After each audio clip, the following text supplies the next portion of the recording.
June. Mm-hmm. To what?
Hello, hello, hello. Welcome to Kernels of Truth, brought to you by Progress Kentucky, and welcome to 2024, first show of the new year. Thank you so much for joining us. This week, we're going to be sharing a few resolutions of our co-hosts. We're going to check in on the legislative session that got underway today, hear about a few progressive campaigns that are pushing for some common sense reforms in Frankfort, and one that we were happy to be a part of. And then kind of a news rundown of what's going on in the legislature. So should be a great episode. Thanks for joining us. But before we get into it, are you ready to help turn Kentucky purple? You know, folks, I am personally still riding high from the reelection of Governor Andy Beshear, but we cannot lose sight of the fact that we have sent Andy back to the governor's mansion to be confronted and confounded by the GOP super duper majority in the legislature. We should not lose sight of the fact that he's got lots of work to do in our state. There are still lots of work to do in our state to win better electoral outcomes for our Commonwealth. We hope you'll support Progress Kentucky in our efforts to do just that. Make a contribution right now via our secure online website. Act Blue to help turn Kentucky purple. $5, $10, $20, $500. All welcome. All adds up. Please do consider making a donation. It's not tax deductible, just so you know, because we're involved in politics, obviously. Before we get into the news, let's check in with our co-hosts. Let us know who you are, where you are, and what are you working on for 2024. Do you have some changes that you're planning on making? Do you have a resolution you're committed to and willing to share publicly? Who doesn't love a little group accountability, right? You there on the internet. We mean you as well. We want to see what you're working on. Where do you want to make yourself a bit better this year in 2024? Please feel free to put it in the chat while we are sharing ours. I'm Aaron. I'm coming to you from Chilesburg in Lexington, Kentucky. And I'm going to be honest about my resolution is to eat a little healthier and to lose a little weight. It's that age. I'm getting that age, like middle age. Like, oh my gosh, where do these extra pounds come from? It's not exciting. It's not a fun thing. But also I'm going to try to moderate some of my political news consumption. I think that I'm imagining that the two are somehow related. I get depressed, I eat. I don't know. Maybe if I just don't pay as much attention to politics, I won't be as depressed and not have to eat. It's a theory. It's a work in progress. We'll see what happens. And then really good comment from Randy Cravens, who is committed to win an election and lose a few pounds as well. My hunch, Randy, is if you actually really campaign hard, you will lose weight, because it is a lot of work getting into a political office in this state, especially in that district. So let's move on to our friend, my friend, your friend, Doug Price. Doug Price, are you there? Do you have a resolution? Yes, I'm here. First, I want to show off my T-shirt. It says Kentucky Public Retirees. We're having an action on January the 17th in the Capitol Rotunda, and it's going to be at 11 a.m. And if you want to come support Kentucky Public Retirees, Kentucky Government Retirees, come join us. We hope to have a raucous crowd. Normally, I don't make resolutions, but here's one I will really, really try to work on. When a Republican legislator does something totally crazy, I will try I will try not to draw a line in the sand and work to make change as opposed to nuking. So you are not going to immediately lambast this lawmaker for doing something dumb, or what are you saying? What do you mean by that? What I mean by that, I'm going to think about my response before I respond. All right. I can give you a really good example. Oh, perfect. On SB 150, my legislator, Representative William Lawrence, told me that on SB 150, when the bill came to the House, he would take a smoke break and not vote. He could not vote against SB 150, but he could take a pass. So when the vote happened, he texted me after his vote for SB 150 and said he was upset that the people were shouting in the gallery and got arrested and that kind of thing. And I replied back to him and just said, "You have proven you're not a man of your word." So that's nuking. I'm going to try not to do that kind of thing. Yeah, I think that's probably, yeah. I mean, that's that's an issue close to home for you. It's one where your family's affected. It's one where the guy, lied. So I can see why you got a little pissed. But yeah, it's best to build bridges, not burn them. But yeah, I will try to support you on that one. We will try to be a rational response to the irrational politics of the GOP supermajority in Frankfurt. Take a beat, take a breath, think about how we can be as strategic as possible, catch more flies with honey, yada yada yada. All right. So, Kimberly Cecil Jones, are you there? Do you have any resolutions you would like to share?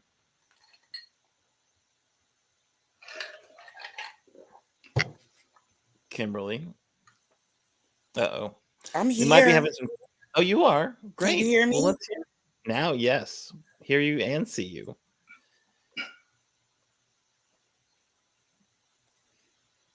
I Kimberly. think something is actually going on with my computer.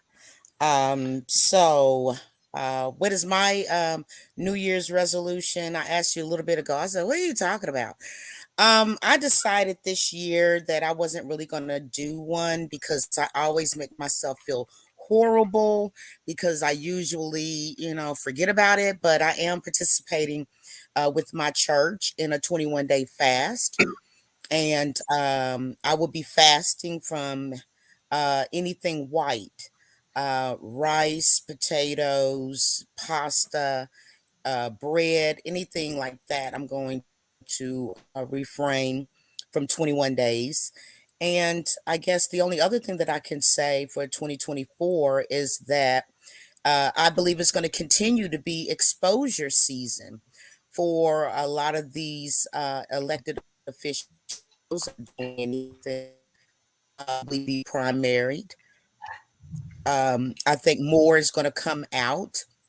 I understand a lot of the Republicans are leaving the legislature to come back to Louisville and run for city council. I didn't understand it at first, but now I do. They've always wanted control of Jefferson County. So that's one way that they can try to exert control as well. But I don't think the people of Jefferson County of Louisville, here where I'm coming to you live, is going to allow that to happen.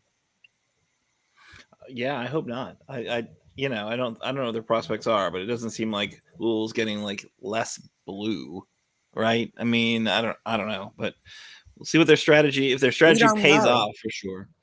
We don't know. And now, guess what? Guess what else? This is a mess, and it does affect Kentucky because a lot of people are big fans of Bishop T.D. Jakes. You all know who I'm talking about, don't you? Yes, Bishop Jakes, T.D. Jakes. Okay. Yeah. There is proof now. These guys are coming out about having encounters with him and P. Diddy at the party. You know what? This also leads into politics because of the simple fact that they're going to continue to be exposed. We're going to find out more stuff about these elected officials, more than what we really want to know as the year goes on. Yeah. I think that's probably safe. There's going to be more revelations about unsavory behavior from politicians for sure. And I don't think the Kentucky Republicans are going to be immune from that. Probably some Democrats as well, if we're, if we're being perfectly honest. All right. So we have got plenty of stories, and I'm excited to get into them. I think the first one is coming to us from Doug Price. Doug Price, what you sharing with us in the news of the week? Sure, great. Tonight I want to talk about a press conference I attended on opening day yesterday of the Kentucky General Assembly. The event was sponsored by the Kentucky Center for Economic Policy, featuring a new coalition of progressive organizations called the Kentucky Together Network. If you are involved with an org that may want to join the effort, here is a link to the website. Jason Bailey is the executive director of KCEP and one of the most intelligent people I know. Of course, that group includes Kimberly and Aaron and Annabel. The press conference was led by Natalie Cunningham, who is the outreach director for KCEP, another wonderful progressive.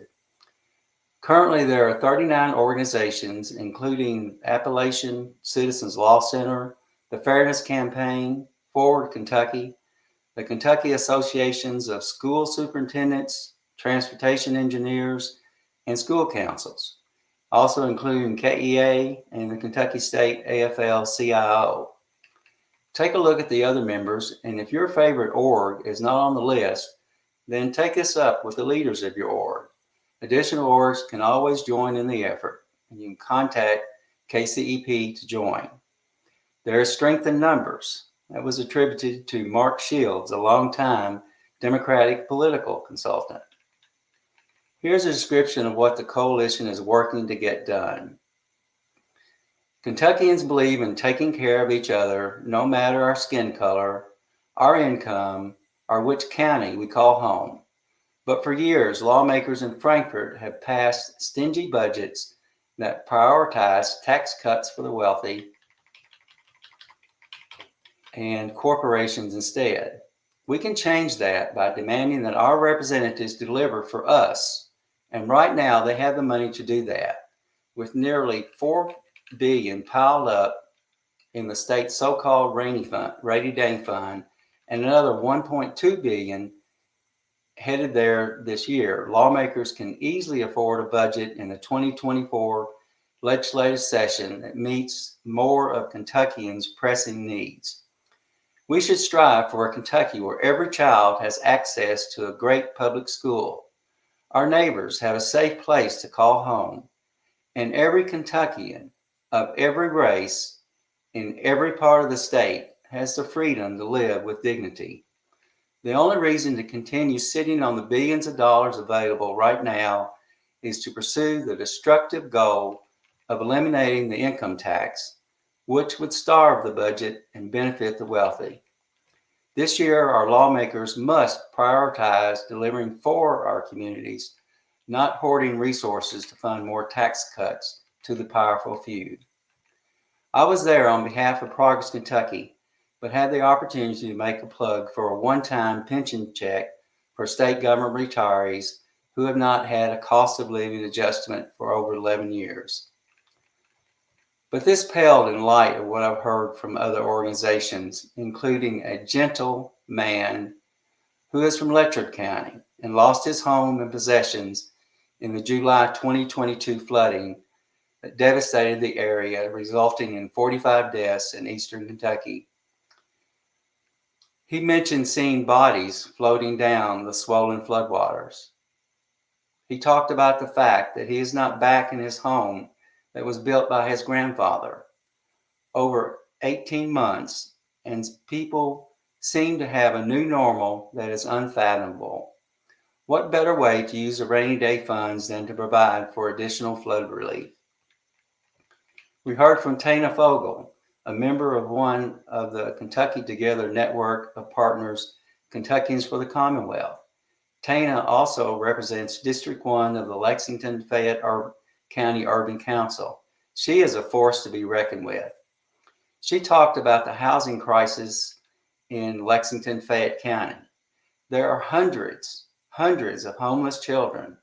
All of the shelters are full. If someone is evicted today, then it is at least 30 days before they can be provided alternate housing. Legislators can and must tackle this problem using available rainy day funds. This is just human decency. Meanwhile, Congressman Hal Rogers continues to push for a new federal prison in Letcher County, and the Republican-controlled Kentucky legislature is pushing for more laws that would incarcerate more people.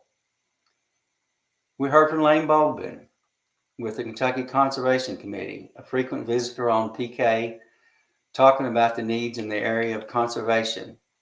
While I was there, I had an opportunity to talk to other progressives who have been on COT, including Amber Hoffman, Rebecca Blankenship, Mason Klinsky, Chris Hartman, and was happy to see Nikita Perumal of our sister organization, CAVE, commonly known as the Commonwealth Alliance for Voter Engagement. Nikita is the strategic partner manager for CAVE, another amazing progressive. Lastly, Andy, our Governor Beshear, has many of these measures in the budget he has provided to the legislature. We need to work together to insist this bloated rainy day fund is used for the betterment of the Commonwealth and its people, not just the rich. Those are my comments. Do you all have any comments you'd like to toss? Yeah, no, it seems like a really great initiative. Love to see so many groups working together.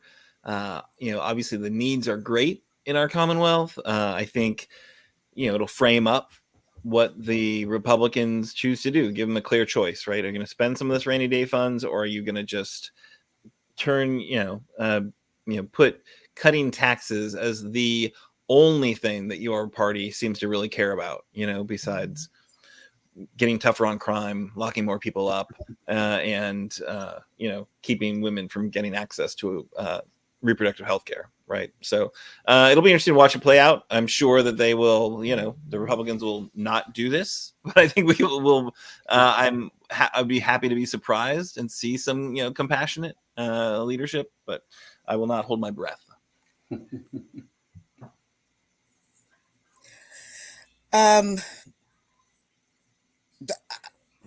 You both said it all. I have nothing to add to it. I don't have anything to add. Okay. I'm let gonna it be pass known for the out. history books. Just go ahead and Kimberly did not have anything to add on this day in history. All right. We got another story we're going to do. We're going to, of course, I think, keep an eye on this campaign. We will likely bring on somebody from the Kentucky Policy Center to talk a little bit in detail and bring some of their facts and figures. They do such a good job of breaking down the numbers and showing very clearly why this is affordable and why it is the right move for us as a Commonwealth. So I'd love to have them back sometime soon. All right. And then I wanted to give you an update on the kind of legislative races. What's shaping up for that? As you heard Kimberly mention earlier at the top of the show, there are a number of folks who are kind of retiring from the legislature and are seeking political fortunes elsewhere at the local level or other things. And, every single House seat is up for re-election this year, right? Every 2 years. There's 100 of them. So currently there are 55 races where only Republicans have filed. There are 13 races where only a Democrat has filed, and 32 seats where both parties have filed, which is still low. We've got a couple more days in the opportunity to file. That needs to be done by 4 o'clock on Friday, I believe. The current makeup, as we all know, General Assembly, it's 80-20 with a supermajority, that 80 by Republicans and only 20 by the Democrats. But it does seem like we've done an analysis. We had some great information shared with us from Robert Connie, who, of course, is with the My Old Kentucky podcast and does data work. And then we kind of augmented that. Doug did a great job and is doing a great job of kind of keeping that up to date. We can put a link in the chat if you want to see which races, which seats currently have races. But what's most importantly is we looked at the margin. So how did the governor do in that district? And the ones that were most kind of competitive or the governor did really well, we wanted to make sure there was a Democrat running in those districts. And there currently is still a few that are, I think, open. But there are currently 10 Republican-controlled races that have competition within their party. Only one of those is not a race with an incumbent. So there are definitely some challengers to Republican incumbency, which is exciting. Probably means there's going to be some new faces on both sides of the aisle, as 2 Democratic race incumbents are facing challengers as well. But 46 Democrats running for office this year, and 5 Democrats not running for re-election. That includes Keturah Herron, who's going to be running for the Senate seat, Josie Raymond, Derek Graham, Ruth Ann Palumbo, longtime Lexington representative Ruth Ann Palumbo, and Rachel Roberts are all kind of retiring from the state legislature. Ruth Ann Palumbo seems to be looking to hand her seat off to her son. She, didn't mention, I think, that she was not going to run again until pretty late in the process. I remember speaking to somebody in that Democratic House leadership about that very seat and whether she had made any signs that she was not going to be running for re-election. And the word was that she was going to run for re-election. But yeah, now her son is running. So maybe not the most democratic move to hold on to that information until really late in the game. But Josh Buckman, I know, has filed to run against the Palumbo son. And it'll be interesting to see how that race shakes out. But, I think, many folks anticipate we could shift the supermajority a bit. Doug's expectation is that no more than 5 seats, or maybe more than 5. I don't know. I'll let Doug say, but we do know that Andy won 50 of the 100 House districts, right? But Democrats currently only had 20 of those districts. Obviously, the election will be a lot different, and because that's going to be an election where Trump and Biden, seems likely Trump and Biden are going to be at the top of the ticket. So the electorate looks a lot different than when it was Andy at the top of the ticket, Andy v. Cameron, right? So at any rate, you can go ahead and check out and see where people are filing, where people are not filing. We look at which are the most likely to be the most competitive, and have highlighted the ones that there hasn't been a candidate filing from the Democratic side, but it seems like there should be. Right now, there's, Jason Nemes is one of those that is, in a district that should be competitive. Of course, we thought that, the last time, and he had a great candidate running against him who worked really hard, but he got reelected. So right now, the Democratic candidate is Jolly Taylor. Also in that area of kind of Jefferson County, John Hogsden has a D candidate, Woody Zorn. Emily Callaway has a Democratic candidate running against her, John Stovall. And we'll see what happens. I think it'd be great to see these other 2 folks, potentially Hogsden and Callaway, to be defeated. That would be wonderful. And then there are also some Central Kentucky districts that might be competitive. The 5th seat in Franklin County, that's Pfister, is currently sitting in there. Misha Branscombe has filed and is running. Our own Annabel is helping out that campaign, which is awesome. In the 62nd district of Scott County, we have got Kevin Kidwell running against Republican Tony Hampton, who was the former sheriff of Scott County. That could be competitive. We do have a few candidates needed in the Bourbon County, the 72nd district, the Clark County, the 73rd district, and Madison County's 81st district, where no Democrats have filed in seats that could be, looking at the data, could be competitive. We do thankfully have a candidate to replace Derek Graham in the 57th district. Erica Hancock has filed, as well as Kyle Thompson on the Republican side. But look, if Democrats won every House race where Bashir won a majority of votes, Democrats would pick up 30 seats in the House. Wouldn't that be amazing? It'd be amazing. It'd be shocking. Again, not holding my breath, but I think there's a whole set of seats that could be competitive. But again, candidates need to register by January 5th by 4 p.m. on the dot. I hope this is a good year for democracy. What I will say is that they need to register by 5 o'clock on 4 o'clock on Friday. But then the races there'll be the primaries. Wait, when are the primaries? Annabelle, you know this. Are they in? They're not in March, are they? They're after March. And then of course the general is in November. So we will put when the actual primary is in the chat, because I don't recall. I'm totally blanking on that. But what'll happen? It'll be there'll be some races for the primary. Most of them will be fairly uncontested. But then there'll be a long period before the general election. And I think what matters most is if you want to be sent to the State House of Representatives, you should talk about what's going on in the State House of Representatives, right? And so there's this kind of flurry of activity right now on these races. No one's going to care for a really long time. But I think what candidates need to really do is pay very close attention to what's happening in Frankfort and show them, highlight where they would be different.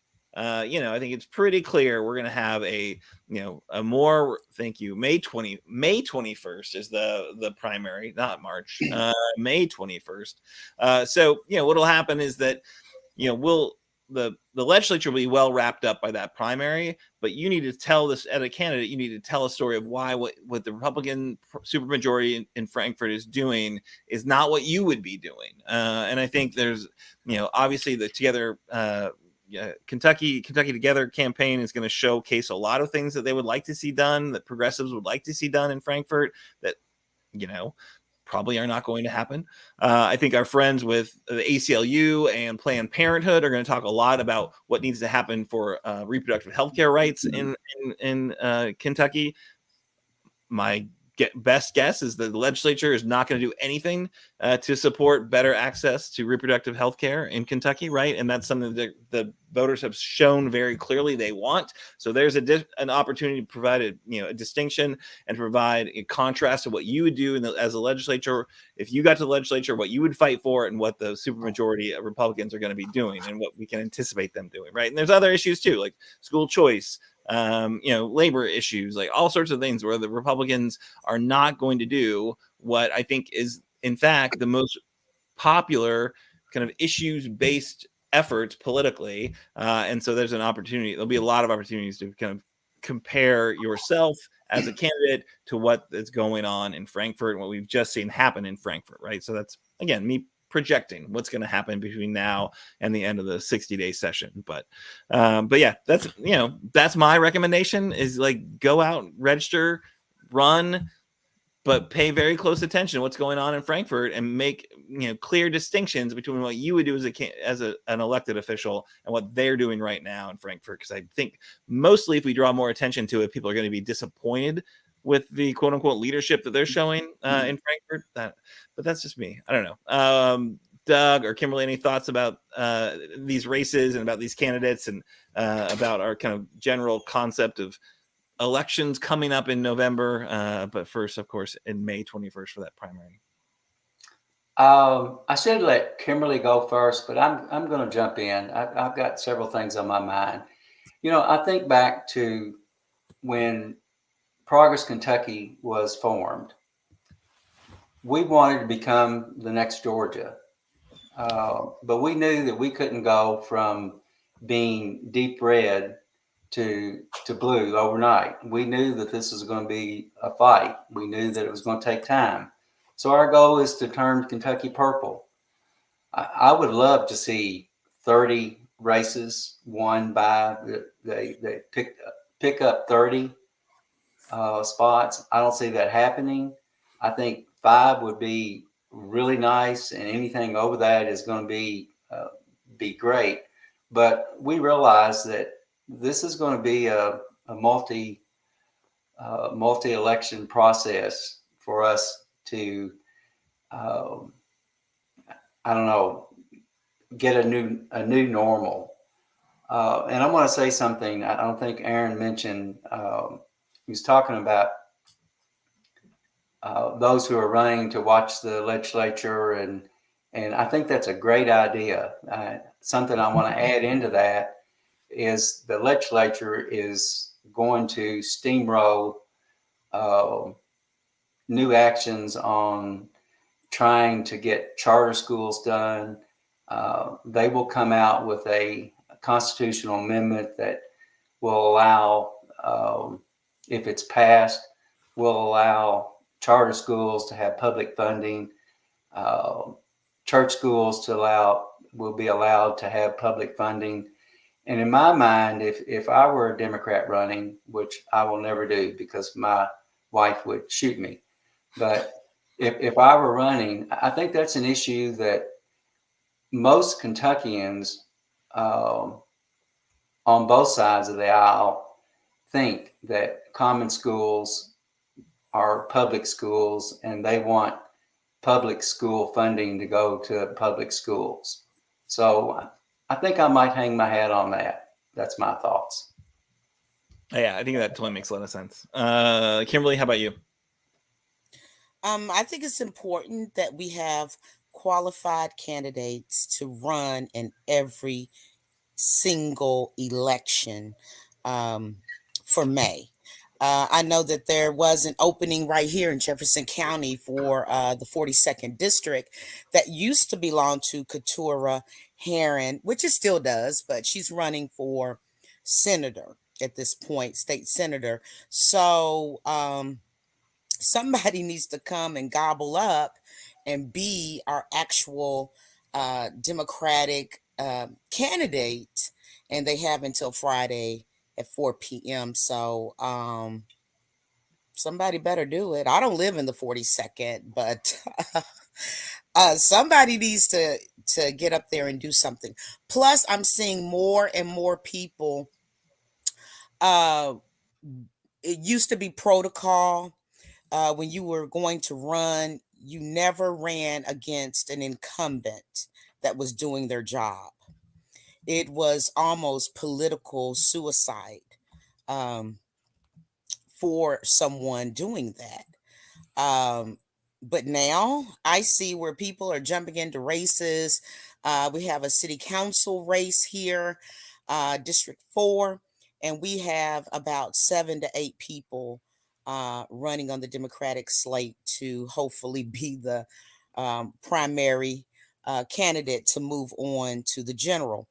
But I think that we need to go back to organizations actually finding people and grooming people to take some of these offices, because this is not a smooth walk. What's going on in Frankfurt is surely traumatizing to many. I can only imagine what our elected officials go through up there. I'm talking about the ones that's for us, okay? I'm sure it is more than stressful. It is traumatizing knowing you really can't make the difference that you want to make because of idiots, right? But I will say this. We need to take the bull by the horns and start again selecting candidates and grooming them, helping them in whichever way that we can, so we can start beating some of these Republicans. It's a must. Absolutely. I will say this. We are actually right now if you're watching us live, which some are, which is great. We are competing with the governor's state of the state. So, if you wanted to go watch that and hear about his legislative priorities and what the Democrats are going to be working to do, I wouldn't fault you. I'm going to watch the replay myself. But yeah, I think it's important to, to pay attention to what's happening as this 60-day session gets underway. There are going to be a lot of opportunities to create, draw distinctions. And as Kimberly just said, they're like the folks who are working hard for us are, they're outmatched in terms of numbers, and we need to get them some help. We need to pay very close attention. That's what this show seeks to do on many levels, is to kind of draw some attention to what's happening there in Frankfurt and the bad policies that are being pursued. And I think Doug is absolutely right. We're probably going to see school choice as a big focus, and school choice is a misnomer, but defunding public education to give to private, corporate, and religious instruction is basically what they're lining up right now. So lots of work to do. Lots of legislators who could use some help. But yeah, let's hope that we see lots of competitive races, and that we, these final 2 days, we see a lot of folks filing, because again, there's still a number of races that should be and could be competitive that don't have candidates. So, I'm not encouraging. I don't think we have to have candidates in every single House district. I get it that we should in an ideal world, but it's awfully hard to ask somebody to put that much time and energy, resources into something that just doesn't have much of a shot of being successful, right? I mean, if you're just going to be going as a candidate to just make a point, but like if you're putting your life on hold and your family on hold to like really put the time and energy you need to run a real legitimate candidacy, like yeah, I wouldn't ask you to do it if it's a 70% Republican district. Right? That's just kind of a fool's errand. But I think if you've got the time and you want to make some points, do it. Because man, the Republicans running unchecked is a little disappointing for sure. But it happens on both sides of the aisle. Just a little bit more on the on the Democratic side right now in our Commonwealth. All right. I do want to say something though. I do want to say something really quickly. Absolutely. I beg to differ with you. I think we need to have candidates in every election, because what are you running for? That point you have a 50% chance of winning. And if everybody thought to themselves, even our great governor last time when he ran against Matt Bevin and only won by 5,000 and something votes, you know what? It was primarily, this is a red state. What if he stood up there and thought that to himself? That this is not going to make sense. This is not going to do anything. And then within the 4 years, the Republicans have become more boisterous, more horrific. And what if our governor said, well, I'm not going to run, it's just too much Republican. It's a red state. I'm going to need some Republicans to vote for me. I don't know how that's going to go down. And then we wouldn't have Andy Beshear. So I encourage people to take that time, because it is not, it has happened on many occasions when we have won, and, it was basically an upset because, hey, it was Republican territory. You just never, ever know unless you try. All right, we're going to see Kimberly Cecil Jones is going to be running for office. If you don't try, you have failed 100%. If you do try, you have a 50% chance of winning. That's not true. Yes, it is. That's not the way that math works. If you don't go for something, you've already failed. You're not even trying. You're never going to get it. You're never going to get it if you don't try. That is true. Right. But I do think that some of these seats, it is an uphill, impossible battle to win as a Democrat in some of these districts. Like it is. And, if you are okay with the fact that you're trying something that has very, very, very, very, very, very little chance of success, then yeah, do it. If you're, but eyes wide open, I get that it's like hard to recruit for a thing where the outcome is pretty much preordained. And you gave the example of, Governor Beshear. Like Governor Beshear obviously had a shot. He was an elected statewide official when he ran. He was the son of a popular former governor. He was running against the world's worst politician, and Andy Beshear, as we all know, is a wonderful politician. He only won by 5,000 or something. Thank God he won. That's what I'm trying to get to. Thank God he won. But you couldn't look at him and go, he's got no shot. Obviously he had a shot, like. No, it's just like anybody's got a shot. You never know. It could be 50 people. Do you know Donna Purvis here in Louisville, Kentucky, who is a city councilwoman, won by 1 vote? Am I going to say to you that they're not close elections? That's not what I'm saying. I'm not going to tell people I don't think you have a chance in hell or whatever. Let's come up with something. You might have to like a couple of things that they're doing that might be okay. It'd be hard to find, but I'm sure there's 1 or 2 things. And be like a Joe Manchin or something or whatever, in West Virginia. I mean, like, I don't really particularly care for him, but he is a Democrat in a very, very red state. That state is so racist and prejudiced. I tell you, I hate even driving through that state. That's how bad it is. Right. I think you're next on stories. And you got a story right. or then story Doug as well. is like, I was gonna let Kimberly go first, but I'm gonna go first. Y'all just don't do me right. Fired you up. Fired you up. You know what? It's clearly. the new year. I want to renegotiate my contract. You should definitely do that. I Everyone's don't have my contract's getting makeup renegotiated. artist. I don't have the right lighting. I got a glare on my glass. I just anyway. Moving on. Let's talk about somebody that deserves to be talked about today, and that is the former Kentucky AG, Daniel Cameron. Yes, he's in the news again. We thought we had gotten rid of him. He went off into the Appalachian Mountains and built a home, and we never heard from him again. But no, now he has to be the CEO of a nonprofit called the 1719 Exchange. What is the 1719 Exchange? It's about woke capitalism. What is woke capitalism? It's when companies and corporations get involved with certain social aspects of things that are going on. Like, remember with the George Floyd killing, Breonna Taylor, and so many more, that a lot of the companies, they were making commercials. We stand with Black Lives Matter. Black Lives Matter, we do care about Black lives. And so he is going to try to stop companies from doing that, because the 1719 Exchange feels that that is unfair, it's not right, and companies should not involve themselves in anything related to politics or social constraints there. Also, I want to talk about the Kentucky legislator spurns rules that changes are sought for transparency, limiting a leadership power.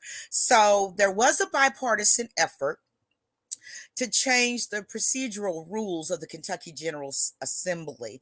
And it went down in defeat Tuesday with several House Republicans, of course it is, alleging that they were threatened with retaliation by a colleague before the vote. Now, they've been investigating that, and nothing has really turned up, so to speak. But this is what's going on in Kentucky. The next thing going on in Kentucky, a judge rules that former Rowan County Clerk Kim Davis, you remember Kim Davis, that refused to allow the marriage certificate to a gay couple that wanted to get married, that she must pay $260,000 in fees. Okay, she refused to do that. She was a clerk. She was supposed to do that. She said against her religion, she couldn't do that. But now she must pay $260 in fees, and they're not taking, I don't have it. Okay, that was a federal judge's ruling. And based upon the way she dressed and everything, either she's saving up a lot of money and she's got the 260 or she doesn't. I mean, she does need a stylist. Also, there's a proposed anti-crime bill that makes street camping illegal in the entire state of Kentucky. What does that mean? State lawmakers, they are really considering right now legislation that would ban street camping and end funding for certain programs that provide permanent housing. And what this is really going to touch more than anything in our entire state is the homeless. If they make this where it's illegal, the homeless will be arrested. Yes. And also, if you're wondering what they are doing in Frankfurt for 2024, the main thing in Frankfurt at this particular time is trying to pass a 2-year budget for state government. How hard is that going to be with who we've got? And then also want to talk just a little bit to you about our capital today was evacuated because of a bomb threat through the Secretary of State's office. And at the same time, in similar other states, this same incident was happening. So it's going down in Frankfurt, y'all. That's all I got to say. It's going down in Frankfurt. But on another note, Murray State University, and our friend of the show, Dr. Brian Clarity, he is Murray State University's historian, in case you may have forgotten. And what's going on is a big controversy, just like what was happening with us here in Jefferson County. In the Cherokee Triangle, Highland neighborhood, of a statue. And this statue is of Robert E. Lee, which we know wasn't for us. So most of these statues that were eradicated all across our country in the 19th and 20th century were paid for by an organization that's been around forever, the United Daughters of Confederacy. And this is a real organization doing real things and putting real money behind things dealing with the Confederacy. This is the only country in the world that will allow losers to get a statue and then cry if someone says, this right here is offensive, it's nasty, it's trifling, and it needs to be removed.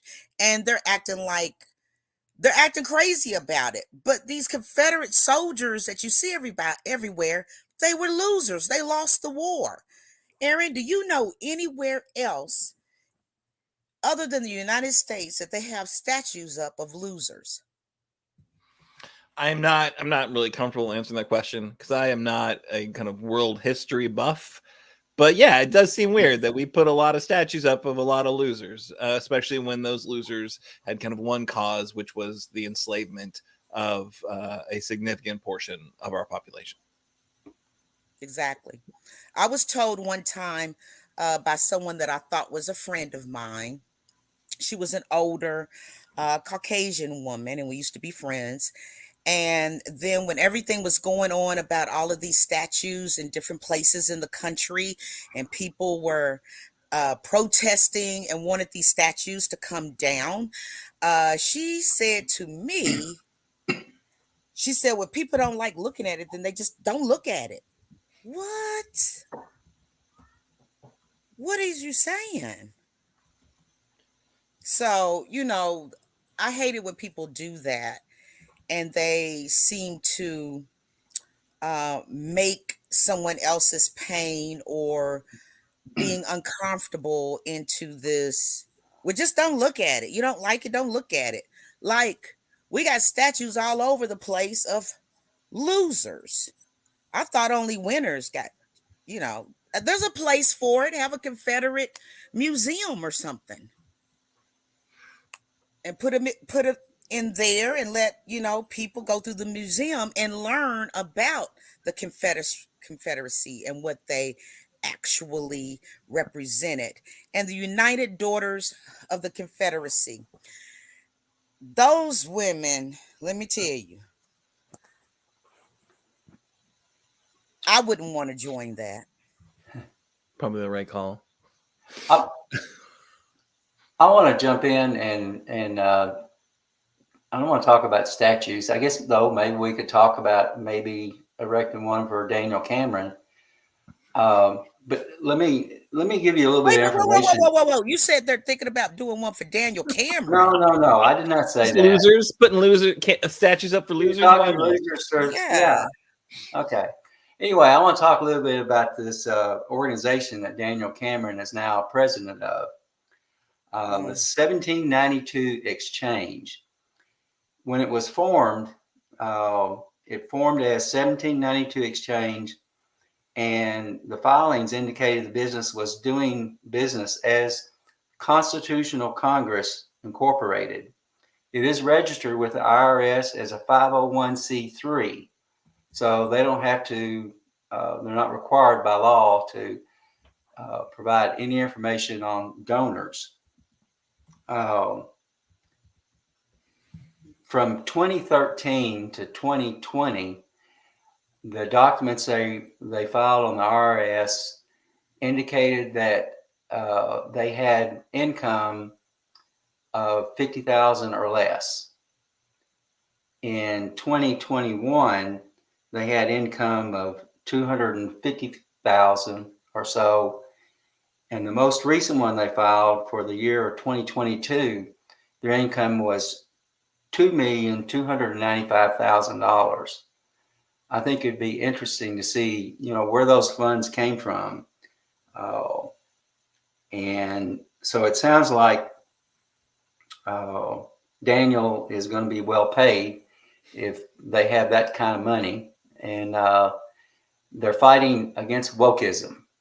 So I would rather be woke than asleep. You That's know what all I say to that? Go ahead, Dougie Fresh. I'm sorry. No, I'm through. Go ahead. You know what I say to that? I say, Daniel Cameron, you all remember the Dave Chappelle show? That was like the funniest stuff ever in the world, but he walked away from $50 million. So he don't care. But look, you remember when the guy, he was in the Ku Klux Klan and stuff, but he was black and he was blind and he didn't know he was black. And he was in the Ku Klux Klan on the Dave Chappelle show. You remember that, Doug? Did you ever look at Dave Chappelle show? I probably did not. I had too much other stuff going on. Well, you can look at it now because Okay. it's on different stations all the time, But anyway, that's what Daniel Cameron reminds me of. He reminds me of the skit where Dave Chappelle played a Ku Klux Klan member. And didn't he have rank? Aaron, didn't he have rank in the skit? Like he had rank in the Ku Klux Klan? Oh yeah. Like Yeah, but he was black, but nobody ever told him he was black, and he was blind, so he didn't know he was black. And that's Daniel Cameron. Like, I was told one day, like, I was told one day, somebody told me, they said, Kimberly, one day you'll remember that you're black. Like, why do I have to remember that? Like, I brush my teeth every day. Like, I'm gonna see, you know what I'm saying? But I think they meant more or less. I used to be more optimistic on certain things, or I rather lived in delusions on certain things. And then Breonna Taylor, George Floyd, everything just came rushing at one time. It was a very hard time for me and many, many others. But Daniel Cameron, you know what? He can kiss where the sun don't shine, honey. That's what he can do, because he is an embarrassment to my race. Well, as much as it would be nice if he just moved out into the mountains and went away, clearly that ambitious young man is not going away. He is absolutely going to, do whatever he can to stay in the public eye, to keep his, connection to the Republican donor class, so he can run for the next statewide seat in Kentucky, right? Like, I'm sure he'll run for senator or whatever. I did want to point out that, we were talking a little bit about statues and monuments. And I want to remind everyone that our own dear governor removed that statue of the Confederate President Jefferson Davis from the state capitol. Remember that? It was like not a lot of Mhm. debate. Just did it kind of in the middle of the night. Like, we're getting this thing out of here. Oh, by the way, we moved it, which I thought was like a very smart way to do it. Uncle Andy, he cares about us. Do you see what I'm saying? That is a man that needs to be president. He cares about us. But there is that Jefferson Davis Monument state historical site, right? Have folks seen this? It is in Western Kentucky. It's in the city of Fairview, Kentucky. It's a state historical site. It's got this monument to Jefferson Davis that is almost as big as the Washington Monument. It looks very much like the Washington Monument. It's not as big as the Washington Monument, but it's very much the same style, and it's really big. It is the fourth largest, like, what is it? The fourth largest unreinforced concrete structure, or the fifth tallest monument in the United States, after the Gateway Arch, the San Joaquino Monument, the Washington Monument, Perry's Victory and International Peace Memorial, which I don't even know what that is. But the thing about this is it is for, by and for Confederates, right? This is all about celebrating those losers.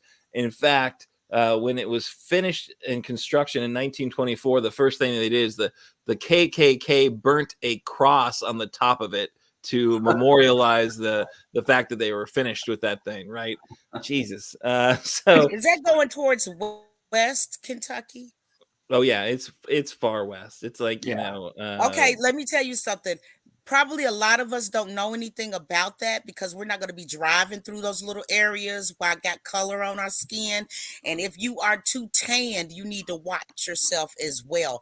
Going into some of these little towns in Kentucky, hate to say it, but the truth be told, when my son was going to West Virginia University, he had met a girl from Kentucky, and this is before he was gay or whatever, and he was dating her, and she lived in a little town, and right next to that little town, it was known as Ninja Holler.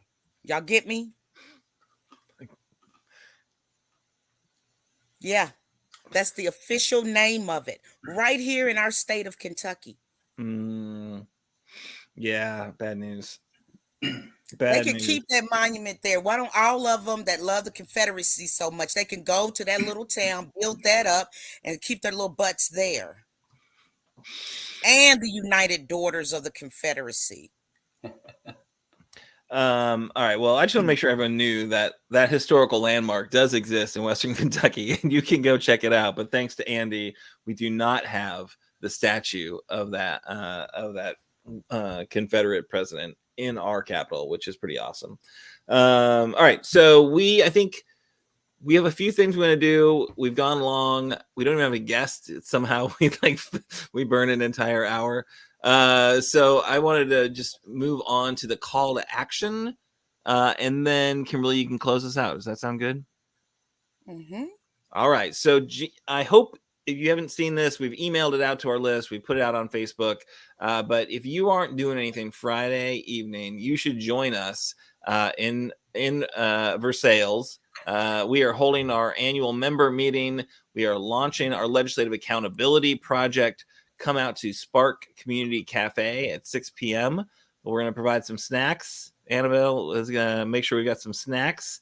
We're going to have a cash bar available. But most importantly, we're going to do an overview of our work in 2023 and hear about some of the key progressive campaigns that are getting underway in the legislature. We got a teaser of the Kentucky Together campaign earlier from Doug. We'll hear more about that. We'll hear from Nima about some of the labor educators fights in the legislature. We'll hear about gun safety. We'll hear about just some really important issues. Most importantly, how you can take part, right? Because again, our democracy is not a spectator sport, folks. We need folks getting involved. We'll absolutely kind of coach you in how to be involved, impactfully involved. But we got to make this legislature, make sure this legislature knows they cannot just get away with their horrible agenda. And we've got some, some very important stuff we're trying to get done in Frankfort. And if they stand in the way, we're going to make sure that people know about it, right? So we've got a Facebook event you can RSVP to. Please do let us know if you can make it. Again, it's at 6 o'clock at Spark Community Cafe, and we would love to see you out there. So, Kimberly, you going to be there? I didn't know I had to make a trip out of town. We'll see. I'm trying to change some things around now that I know it's in Versailles, Kentucky. Okay. It's closer to you than Lexington, I think. Yeah. Yes. Yeah. No, it is. A little bit. Sure. A little bit. I don't know why we can't ever have anything in Louisville. We never have anything here. Am I whining again? I'm so sorry, but I can do that. We never have anything in Louisville. Well, organize the event. I don't hear anybody. Organize the event, Kimberly. We will come on out. Mm-hmm. See, y'all, this is what I have to do. I love Aaron and Dougie Fresh. I love them. I really do. But also I want to say right now that take the time out to like this show today. Please share it to all your family and friends. You know how the algorithm works. Please, please, please share this. Like it. We want to be on the forefront when people are looking for information about Kentucky politics. We'd like to show up as number one. So the disclaimer first: Progress Kentucky is a nonprofit organization registered with the Kentucky Secretary of State and organized as a 501c4. We are affiliated with the Indivisible Project, the Commonwealth Alliance Voter Engagement, known as CAVE, and we are also proud members of the Forward Kentucky Network. Now, also, Progress Kentucky's goal is to educate, organize, increase voter turnout, and advance a progressive agenda through civic engagement. Next week, we will be joined by the very, very beautiful and amazing Kelsey Coots with Blue Dot Consulting, and check in on an organizing effort she's supporting that focuses on reproductive justice and fighting for abortion rights right here in Kentucky. Production of episode 143 was by the amazing Annabel. Annabel, we love you, girl. You're all that. And a big thanks to Nate, who wrote and performed our theme songs. You can find more information about him at natosongs.com. That's NATO songs.com.